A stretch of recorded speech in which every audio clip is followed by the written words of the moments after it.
ఈరోజు తెలంగాణ జాతిపిత నేను ఇంతకుముందే చెప్పినట్టు తెలంగాణకు ఒక ఉక్కు మనిషి ఆచార్య కొండ లక్ష్మణ్ బాబూజీ 13వ వర్ధంతి సందర్భంగా ఈ కార్యక్రమాన్ని ఏర్పాటు చేసినటువంటి జ్ఞానేశ్వర్ గారు, జగదీష్ గారు, కోఆర్డినేట్ చేస్తున్నటువంటి నరేందర్ గారు, ఇప్పుడే వచ్చేసినటువంటి అన్న టీపీసీసీ ప్రచార కమిటీ చైర్మన్ మధు యాష్కన్న గారు, BC SC ST JAC chairman Visharadan Maharaj గారు, మా మిత్రులందరూ జనార్దన్ గారు, నారాయణ గౌడ్ గారు, శ్రీనివాస్ యాదవ్ గారు, నాతో పాటు వచ్చినటువంటి పరిష హనుమాన్లు గారు, అదేవిధంగా రఘురామ్ నేత గారు, అందరికీ పేరు పేరున సామాజిక ఉద్యమ వందనాలు. మా central university OBC all India student అధ్యక్షుడు కిరణ్ కుమార్ గారికి అందరికీ సామాజిక ఉద్యమ వందనాలు. సోదరులారా,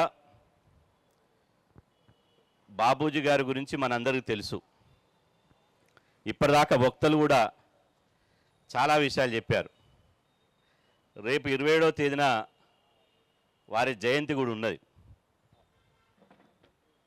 ఈ జయంతి సందర్భంగా మా సోదరులకు నేను విజ్ఞప్తి చేసేది ఏంటంటే, కొండ లక్ష్మణ్ బాబూజీ జయంతి చేయడానికి గతంలో ఉన్నటువంటి కేసీఆర్ ప్రభుత్వం ఇష్టపడలే.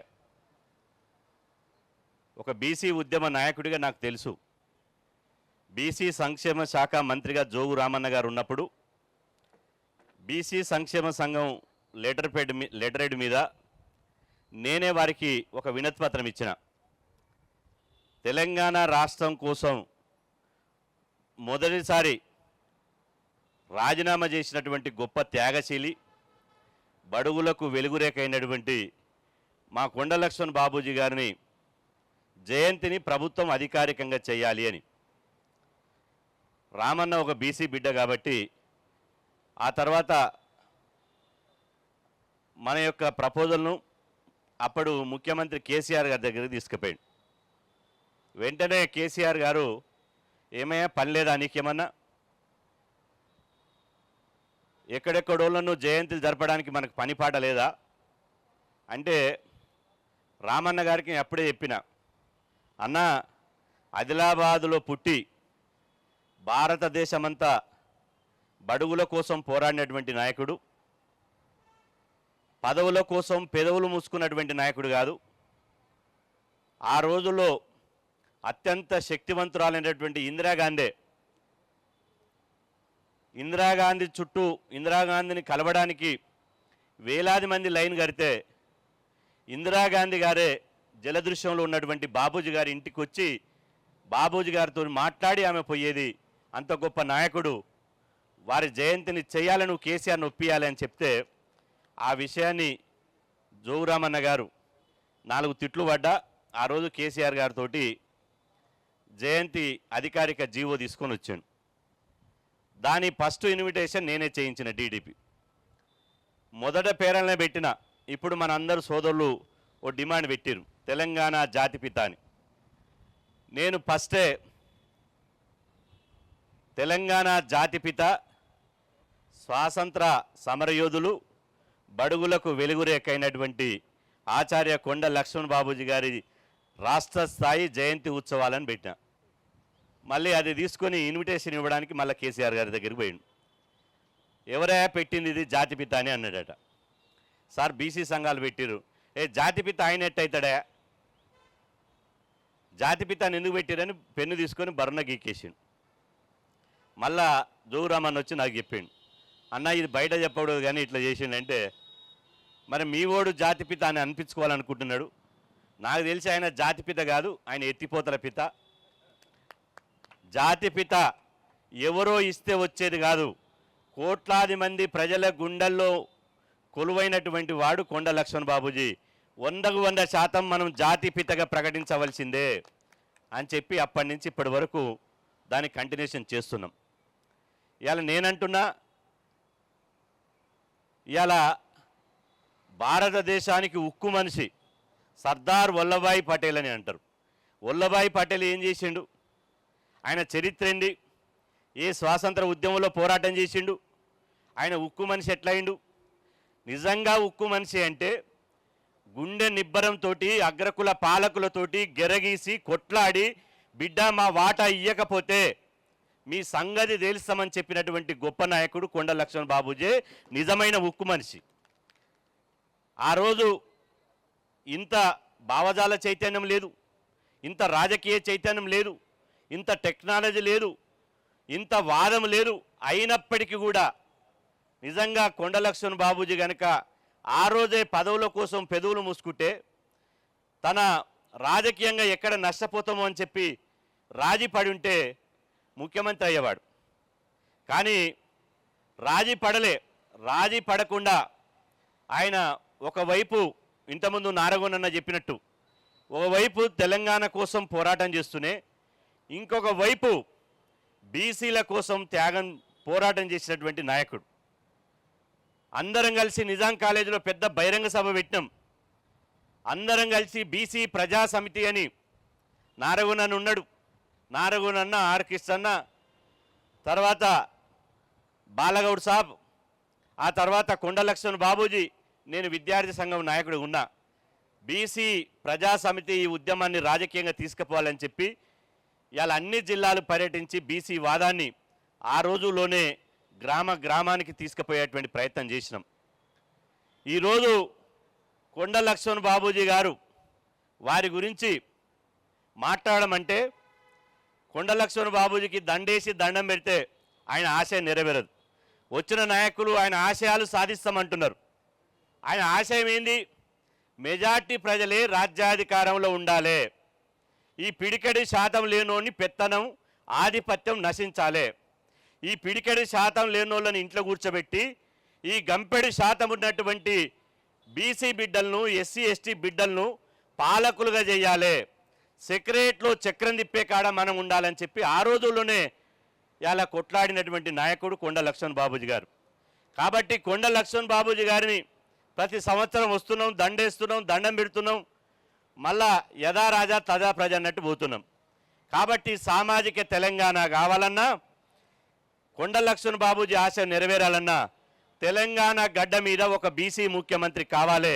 బీసీ ముఖ్యమంత్రి అయిన రోజే కొండ లక్ష్మణ్ బాబూజీ గారికి మనం ఇచ్చేటువంటి నిజమైన నివ్వాలి. మా పద్మశాలి సోదరులు చెప్తున్నా, అగ్రకుల పాలకులు చేసేటువంటి కుట్రలో దయచేసి మనం బలి కావద్దు. రేపు 27వ తారీఖు నాడు ఉంది. కొండ లక్ష్మణ్ బాబూజీ ఒక బహుజన నాయకుడు, ఎస్సీ ఎస్టీ బీసీలందరికీ నాయకుడు అని మేము జీవో తీసుకొచ్చి అందరం కలిసి జయంతి స్టార్ట్ చేస్తే చిన్న దాన్ని ఏం చేసిరంటే పద్మశాలికి సంబంధించినట్టు దానికే పరిమితం చేశారు. అది అగ్రకుల పాలకుల కుట్ర. కొండ లక్ష్మణ్ బాబూజీని పద్మశాలీలు, సర్దార్ సర్వాయి పాపన్నని గౌడ్సు, దొడ్డి కొమరయ్యని గొల్ల కుర్మలు, చాకల ఐలమ్మని చాకలోళ్ళు, కృష్ణస్వామి ముదిరాజు లేకపోతే పండుగ సాయన్నని ముదిరాజులు, అట్లా ఏ కులానికి ఆ కులానికి విడగొట్టి మన నాయకులను, గొప్ప నాయకులను కులాలకు పరిమితం చేసేటువంటి ఇలా అంశాన్ని తెర మీద తీసుకొచ్చారు. మరి అప్పుడు కూడా వైఎస్ రాజశేఖర రెడ్డికి, ఎన్టీ రామారావుని కమ్మకు, అదేవిధంగా జలగం వెంగళరావును వెలమకు పరిమితం చేయాలి కదా. వాళ్ళ జయంతులు వర్ధంతులు మాత్రం మనం అందరం చేయాలి. మన వాళ్ళ జయంతులు మాత్రం ఏ కులానికి ఆ కులం చేసి మిగతా వాళ్ళని, పాపన్న జయంతి రాగానే వారు వేరే వాళ్ళని పిలవద్దు, మేమే చెయ్యాలి. పాపన్న కొట్లాడిందే బహుజన రాజ్యం కోసం కొట్లాడింది. కొండ లక్ష్మణ్ బాబూజీ కొట్లాడిందే బహుజన రాజ్యం కోసం కొట్లాడిండు. బహుజన రాజ్యం కోసం కొట్లాడినటువంటి వాళ్ళను కులాలకు పరిమితం చేయొద్దు.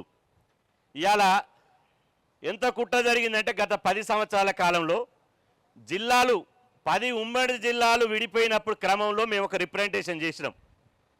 కొండ లక్ష్మణ్ బాబూజీ పేరు మీద మంచిర్యాల జిల్లాకు కొండ లక్ష్మణ్ బాబు జిల్లా పెట్టాలి. ఎందుకంటే ఆయన గడ్డ మీద పుట్టిండు. ఆ రిప్రజెంటేషన్ ఇచ్చినాం. జనగామకో భువనగిరికో సర్దార్ సర్వాయి పాపన్న పేరు పెట్టాలి, చాకలైలమ్మ జిల్లాకు ఒక పేరు పెట్టాలి, దొడ్డి కొమరయ్య జిల్లాకు ఒక పేరు పెట్టాలన్నాం. కానీ కేసీఆర్ ఏం చేసిండు అప్పుడు మీకు అందరు తెలుసు. భువనగిరి జిల్లాకు భద్రాద్రి జిల్లాని, గద్వాల జిల్లాకు జోగులాంబ జిల్లాని, కొత్తగూడెం జిల్లాకు భద్రాద్రి జిల్లాని దేవుళ్ళ పేరు పెట్టండి. దేవుళ్ళకు మనం వ్యతిరేకం కాదు, కానీ దేవుళ్ళు ఏం అలిగి కుసోరు వాళ్ళ పేరు పెట్టకపోతే, దేవుళ్ళు విశ్వవ్యాప్తం, వాళ్ళకు ఎల్లలేవు, ఇక్కడ పేరు పెట్టినంత మాత్రాన వాళ్ళకు వచ్చేది ఏం లేదు. కానీ మన మహనీయులను గౌరవించే కాడ పెట్టలే. కానీ ఇప్పుడు చూడండి, పివి నరసింహారావు ఇక్కడ ఉంది, ఎయిర్పోర్ట్ పోయే Narasimharao, PV Narasimharao express highway అత్త సోమల్లుడు దానం చేసినట్టు 11 కిలోమీటర్ల దాన్ని PV Narasimharao express highway. Basheerbagh ఫ్లైఓవర్కు ఎలిమినేట్ మాధవరెడ్డి ఫ్లైఓవర్. ఆ తర్వాత నిన్న రేవంత్ రెడ్డి గారు వచ్చి ఇక్కడ కూడా నెక్లెస్ రోడ్లో ఆయన పివి నరసింహారావు ఎక్స్ప్రెస్ మార్గ్. ఇవాళ మొత్తం వాళ్ళ పేర్లే అగ్రకులాలు. ఇటు పక్కన పోతే NTR Marg, NTR park, Kotla Vijayabhaskar Reddy stadium, Jalagam Vengalarao park, ఇక మా మదన్ నుండి అనొద్దు కానీ Rajiv Gandhi international airport, Indira Gandhi international airport పెట్టండి. మరి మా వాళ్ళ మీద ఎందుకు ఇంటర్నేషనల్ ఎయిర్పోర్ట్లు పెడతలేరు? ప్రాజెక్టులకు ఎందుకు పెడతలేరు? చివరికి Kaleshwaram Pranahita Chevella project doctor B R Ambedkar project అని ఉండే, దాన్ని తీసేసి కాళేశ్వరం ప్రాజెక్ట్ అని పెట్టిండు. ఎక్కడిరా కాళేశ్వరం అంటే అడదో చిన్న గుడిని దాని పేరు పెట్టిండు. అంటే అగ్రకులాలు ఎంత కుట్ర చేస్తున్నాయో ఒకసారి గుర్తుపెట్టుకోవాలి. ఆంధ్రప్రదేశ్లో కోనసీమ జిల్లాకు అంబేద్కర్ కోనసీమ జిల్లాను పెడితే రాజ్యాంగం రచించి మనం జీవించడానికి ఇంత స్వేచ్ఛ ఇచ్చి బడుగులు రాజకీయాల్లో ఏలడానికి పరిపాలించడానికి స్వేచ్ఛనిచ్చినటువంటి అంబేద్కర్ పేరునే అగ్రకులాలు వ్యతిరేకించి వాళ్ళు సవాల్ విసిరి తొడలు కొట్టి మీసాలు దువ్వి మీరెంత, మీ లెక్కెంత, మీ జనం ఎంత, మీరు కేవలం ఓట్లు వేయడానికే ఉన్నారు, జిందాబాద్ కొట్టడానికే ఉన్నారు, మాకు రాజకీయ ఊడియం చేసడానికి ఉన్నారు, నీ తాత నీ తండ్రి నీ అయ్య దొడ్లకాడ ఎడ్లకాడ జీతాలు ఉన్నారు, ఇప్పుడు మా బంజారా హిల్స్లో జూబ్లీ హిల్స్లో మీరు మా దగ్గర జీతాలు చేయడానికి ఉన్నారని వాళ్ళు చెప్తుంటే ఇంకా మనం అగ్రకుల పాలకులను నమ్మి వాళ్ళ నాయకత్వం కింద పనిచేసి వాళ్ళనే ప్రేర్ చేసుకుంటూ పోతే ఇంకా 33 జిల్లాలు కాదు 330 జిల్లాలైనా మన నాయకులు గౌరవించరు. మన కొండ లక్ష్మణ్ బాబు పేరు మీద పోస్టల్ స్టాప్ ఎందుకు తీయరు? పార్లమెంట్లో ఎందుకు ఒక విగ్రహం పెట్టరు? ఇప్పటికీ మహాత్మా జ్యోతిబా పూలేకు భారతరత్న ఇవ్వాలని అడుక్కోవాలనా? దేశంలో ఉన్నటువంటి 90 కోట్ల మంది ఒక ఐకాన్ అయినటువంటి పూలేకు భారతరత్న ఇవ్వాలని అడుక్కోవాలి. మళ్ళీ ఈడికొచ్చి కూడా కొండ లక్ష్మణ్ బాబుజీకి భారతరత్న ఇవ్వాలని అడుక్కోవాలి. ఇచ్చేదెవడు, అడుక్కునేదెవరు? వాస్తవానికి ఇవ్వాల్సింది మనం, అడుక్కోవాల్సింది ఆడు పిడికెడు శాతం లేనోడు. కాబట్టి ఆ దిశగా మన ప్రయత్నాలు ఉండాలి. మానీయుల స్మరించే కాడ, మానీయుల నివాళులు అర్పించే కాడ ఆ స్ఫూర్తితోటి ఉండాలి. మనము పాలించే కాడ మనం ఉంటే, ముఖ్యమంత్రి మన మదియాష్ కన్నా అయితే, లేకపోతే మన ముఖ్యమంత్రి మహేష్ అన్న అయితే ఇలా అడుక్కునే పరిస్థితి మనకు ఉంటుందా? బెడ్రూమ్లో పోయి మాట్లాడవచ్చు, అన్నా ఇగో మా బాబూజీ పేరు మీద మంచిర్యాల జిల్లాకు పేరు పెట్టు, ఒక ప్రాజెక్టుకు పెట్టు. ఇవాళ నేను అంటున్నా, రంగారెడ్డి పాలమూరు ఎత్తిపోతల పథకానికి అప్పుడే మళ్ళీ అగ్రకుల నాయకుల పేరు పెట్టాలని కుట్రలు లేపారు. ఎవరి పేరు? జైపాల్ రెడ్డి పేరు పెట్టాలని రేవంత్ రెడ్డి గారు అంటున్నారు. మరి జైపాల్ రెడ్డి పేరు పాలమూరు రంగారెడ్డి పథకానికి దాని యొక్క ప్రాజెక్టుకు పెడుతున్నావు. ఇవాళ ఇక్కడనే 2 ఎకరాలలో ఇక్కడ పెట్టినావు. ఆయన ఇక్కడనే 2 ఎకరాలలో జైపాల్ రెడ్డి స్మారక స్మృతి వనమని పెట్టారు. అదే మన ముఖేష్ గౌడ్ చనిపోయాడు పాపం. ఆయన పేరు మీద ఏమీ లేదు, ఆయనకు విగ్రహం లేదు, ఆయన మందలిచ్చినోడు కూడా లేడు. అంటే బడుగులకు అగ్రకులాలకు జరిగేటువంటి వ్యత్యాసాన్ని మనం గమనించి దయచేసి మనం అప్రమత్తంగా ఉండాలి. మనం కులానికే పరిమితం అయితే మనం కులానికే పరిమితం చేసి వాళ్ళు మాత్రం మన మీద పరిపాలన చేస్తారు. మనం జట్టు కట్టాలి, ఒక్కడిగా ఉండాలి. వాళ్ళ ఆశయాలు నెరవేరాలంటే వాళ్ళ స్ఫూర్తితోటి మనం పనిచేయాలని చెప్పి సందర్భంగా తెలియజేస్తూ ఈ అవకాశం ఇచ్చినటువంటి మా సోదరులకు పేరున ప్రత్యేకంగా ధన్యవాదాలు తెలుపుకుంటూ సెలవు తీసుకుంటున్నాను. Please subscribe to the channel and download the Politicos app from the links in the description.